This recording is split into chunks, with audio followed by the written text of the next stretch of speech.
What's up guys, my name is Zero Heroes and welcome back to more Gates of Hell, and today we are going to be looking at the most positive or overpowered doctrine in the game.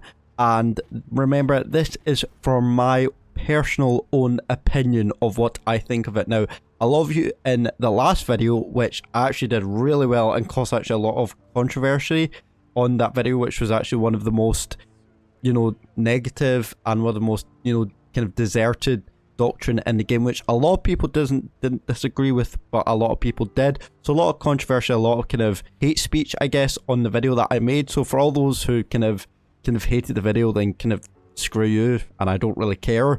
And if you don't like it, then kind of go somewhere else. But for those who actually really enjoyed it, thank you so much.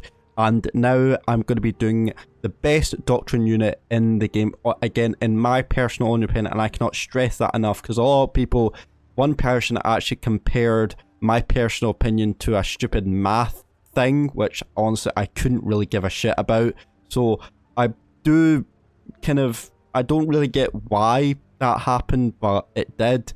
But again, I cannot stress enough where it says it's my personal opinion on what I think is most personal, overpowered, or the most positive doctrine unit in the game. And of course your guys' opinion can change on what is your favorite doctrine unit, so don't feel like I'm just targeting one specific doctrine being the best out of all of them. Well, my personal opinion it is, but for other people that might not be. So I do have to state that I do understand that other people's opinion on the best doctrine and the worst doctrine is different, but again, this is again for my personal view only.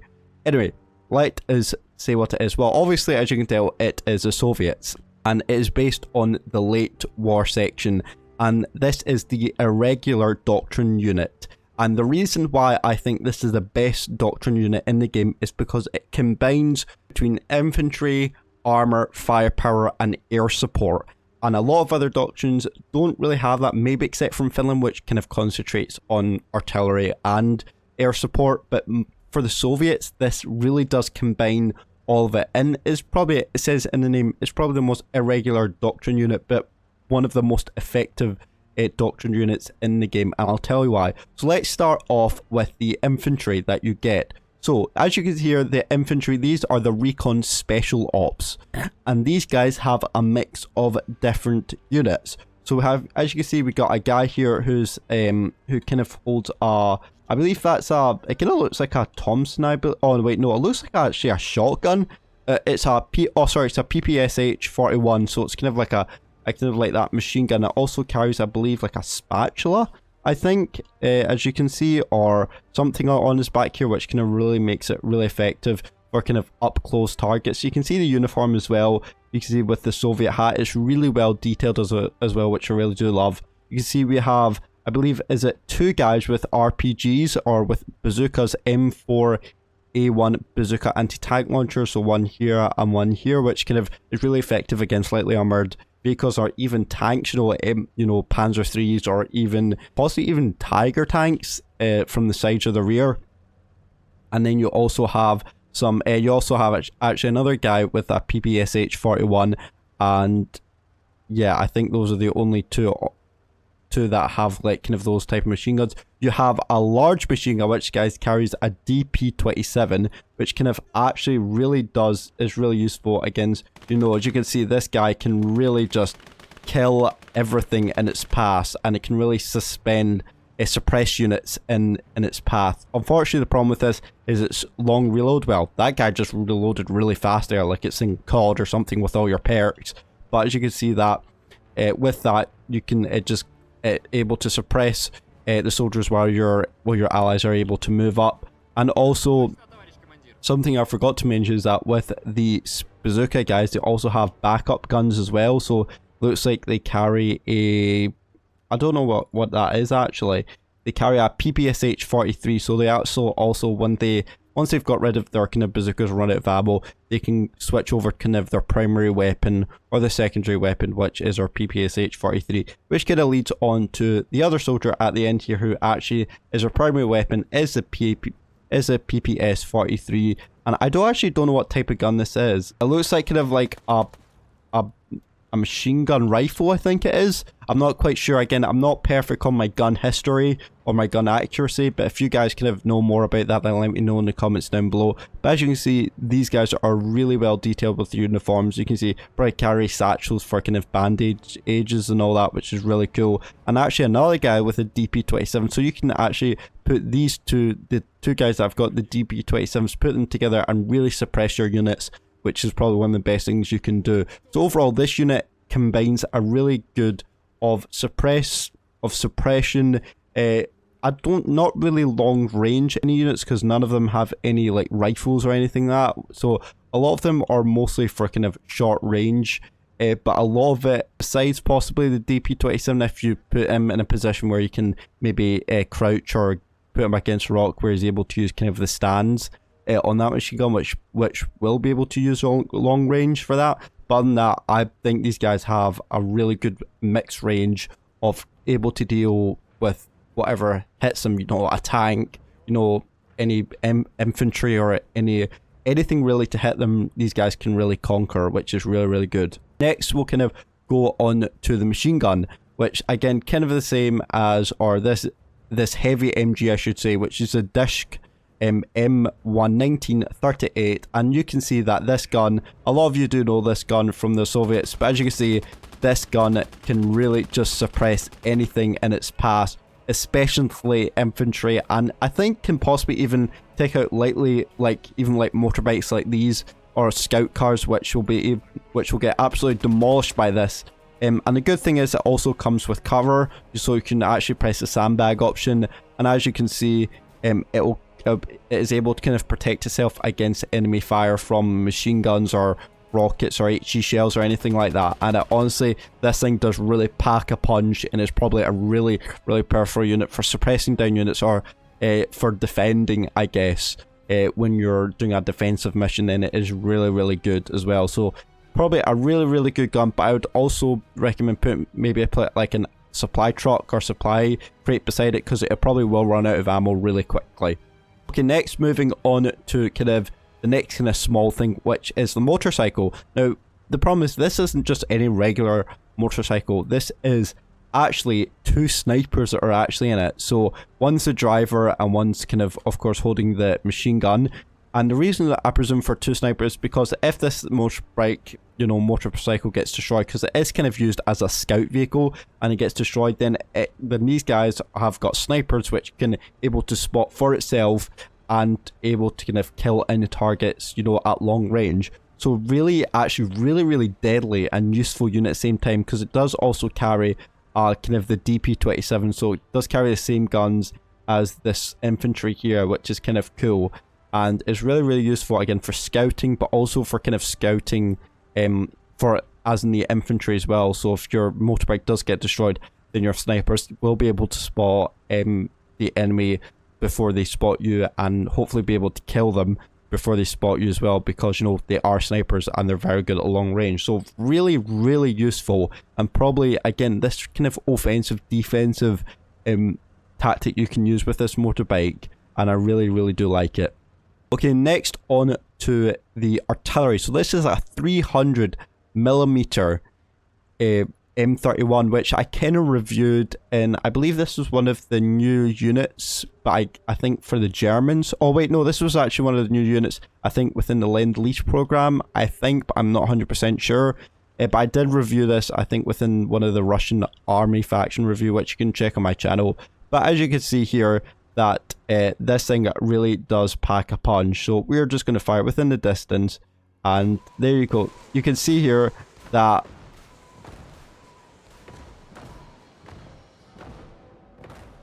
and as you can see, it has caused massive amounts of damage. The splash range on this is absolutely insane. I can't even zoom out my camera far enough as the smoke goes everywhere, but as you can see, it does cause a lot of craters, and it does probably cause a lot of splash damage within a wide area. The problem is with this is that it does have a very long reload, so just keep this units at the back at all times for support wise, for defense, offensive. Again, it has this really good kind of mix between being able to defend itself, you know, when you're defending a capture point, or when you're trying to capture a point, you maybe want to thin out the enemy defense and even just kind of use it on a one-to-one basis even. And next is the BM 1316 rocket artillery, similar to the rocket artillery here, the 300mm, but I believe this is a smaller caliber. I think these are, well, yeah, it's 16 132mm rockets compared to, whereas this one is a 300mm rocket, so they are smaller, but I think they do kind of a larger amounts of damage, I think, although I could kind of be talking out my ass there. But as you can see, let's just have a wee look. And actually the good thing about this is that it actually fires a lot quicker than the 300mm rocket artillery, as you can hear, because I feel like the rate of fire is actually quicker. And I think it does actually have more rockets. I think this thing has 4 on each side, so that's 8, whereas this thing has 16 of them. So there's actually a lot more. Actually, to be honest, that doesn't actually look like 16 on there. Possibly it is, but I didn't really count. But as it says, that it does say in the truck that it's 6 near the info that it's 16, so there's a lot more rockets on them, even though it's a smaller caliber, and the rate of fire is actually better.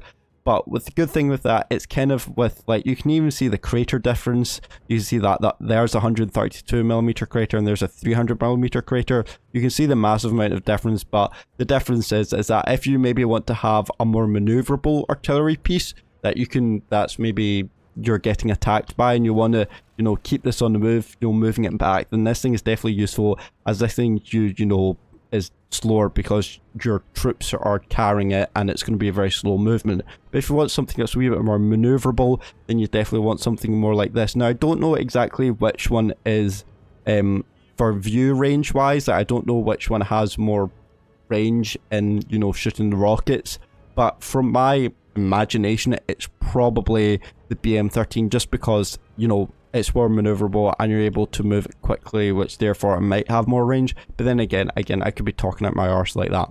Okay, moving on to the now way more powerful units. And this one has a mixture of good armor, good firepower, and overall just good mobility. And it's the 2 T-34s. Now, the main difference is one is just a normal tank here, you know, that has a 57mm. Whereas this one, it does have actually has a 76mm, but also has a flamethrower. So as you can see here, it does have that, but also it has a machine gun, and then if you go, it does have the flamethrower as well, which also is very good for defending itself against units or enemy units that are trying to maybe throw AT grenades. You can set them on fire. Whereas this thing, it has a 57mm. And it has 2 machine guns, so that is the difference between the two. Everything else is roughly the same, except from this tank. This T-34 has a 57mm, whereas this one has a 76mm. So the caliber is higher on this tank, but the rate of fire will be slower on the 76, and the 57 will have that higher DPM. But whereas the mobility and the armor is exactly the same, but this thing I would say is probably better at defending itself and probably better going through targets. But if you're more or less looking for a target that you maybe don't need flamethrowers, and it's only if you want maybe a long range distance tank, then this might be your bet, because it's 57mm, so it might be better at distance, and also you got that rate of fire advantage. And last but not least, well, actually second last thing, sorry, I was meant to say that. This is definitely not the last thing, because there's a wee bit more to go. This is the ISU 122S, and as it says in its name, it is a 122mm gun, which absolutely shreds everything in its path. Now, the problem is with this tank is that it has a massive ass gun, but the problem is with this is that it's got a long reload. It's not maneuverable like the T-34s, and it doesn't have a turret, so again that maneuverability really lacks it. And as you can see, but it does probably have slightly, well, this hull armor, the armor in this is that its hull armor is 10 to 100, where its turret armor is only 15 to 53, whereas this thing, its hull armor is 30 to 90, and it's got extra armor which is 40 to 90. I don't know what the extra armor is, maybe it's kind of like sloped angles which make it effective, but as far as I'm aware, this tank is actually really good, again, more for defending than your offensive. if it is kind of good for offensive if there's maybe heavy enemy tanks coming, but it's more good for your defense. Keep it at long range and you'll do absolutely brilliant, because this thing isn't the strongest of armor and it's not got the best maneuverability as, you know, tanks like the Panzer III or even the Shermans. If you're fighting against that in an unrealistic battle, then they can easily flank you and take out your engine or explode your ammo rack or anything like this. So keep this thing far back and it'll do absolute wonders against like Tiger 1s, even Tiger 2s. This thing is very, very good at taking out Tiger 2s because of that 122mm gun. Although, if you feel like the problem is with this, it only has 2 types of ammunition. It doesn't have heat or anything like that. It's got its APHE and it's got its HE. So that kind of limits it to more kind of HE damage gun, whereas it's not really more armor piercing damage gun, if that makes sense. And also this thing does carry a very nice Dishka HMG. As you can see, this thing actually is the same gun as this machine gun here, the Dishka. So as you can see, it is very good at it'll take down enemy infantry really if it does get close. And the good thing about this is that it's 360-degree angle, so if an infantry does get behind you and your tank is facing this way where the tank is currently facing, then it is able to defend it from the back as well. But again, use the thing for more long range. Right, now for the thing now for the next unit, which is why I probably made this one of my most favorites, which is the aircraft. So you can see that you have the Yak 150 kilogram bomb, and then you've got the IL-2 airstrike. So as you can see, I'm not able to spawn it directly because as you know, when you do click it, it will automatically spawn in the air and go down. So I will have to just show you now. So you can see you have the white arrow and you can just kind of place it wherever you want. So maybe in the cap circle. And as you can see, I'm going to actually try and pause it for you so you can get a good view of it. There you go. That is the, what was the plane called again? The Yak 1. It's the Yak 1 that has a 50 kilogram bomb, which looks absolutely deadly. And is actually deadly in itself. I have tested this before in gameplay, and it is honestly one of the best aircraft units, personally, in my personal opinion in the game, if that makes sense. So let's say I was going to show you what it is. So let's get a nice cinematic view, and it's going to drop its bomb. There it is. There's a 50 kilogram bomb. There it goes, and not as big as the explosion as I expected. As you can see, that it does make not as big as creates a 300mm rocket artillery, but it certainly does. It is helpful when you have the enemies attacking and they have no kind of aid to defend themselves. Then the Yak 1 bomb, 50 kilogram bomb, is actually one of the most useful units in the game. And then when it comes to the IL-2 airstrike, you more want to use this against, I don't know if against infantry, but maybe lightly armored vehicles, because as you can see, it does not have any bombs, so it'll definitely be at disadvantage. I'll try and see if I can get this for you. I'll try and see if I can. Where is it? There it is. Unfortunately, for some reason, you need to kind of let it spawn in a wee bit. There you go. Right, there we go. I will pause that. There we go. So as you can see here, that it is... Where is it? I've lost it. Oh no, I've lost it. Where is it? Oh, it's up there. It's so hard, the camera angle. So as you can see here, that it does actually look slightly bigger than the Yak 1. But as you can see, it's got those kind of 2 machine guns. To be honest, I can't tell you exactly what type of machine guns they have. But I do know that this thing can definitely pack a punch. And as you can see... Oh, it does have a bomb. I lied. It does have a bomb. Wow. Jesus Christ. Okay, I didn't know that. Okay, wow. I did not realize that had a bomb at it. I thought it was just kind of shoot its machine guns. But as you can see, there's a massive crater difference. That was the Yak 1's 50 kilogram, and this is the airstrike. You can see there's a massive crater in it, and it makes a huge difference. So yeah, if I was going out of these two, I would actually probably go for the IL-2 airstrike, which you can see probably why it costs a wee bit more than the Yak 1. But yeah, there you go, guys. That is my review on what is the best doctrine in the game, in my personal opinion. What do you guys think? Do you agree with me? Do you disagree with me? And if you disagree with me, let me know what is your favourite doctrine unit, or if you agree with me, what is your favourite unit within this doctrine that you would use the most. Other than that, guys, I'd like to say thank you so much for watching and all your support, and I will see you in the next video. See you later, and goodbye.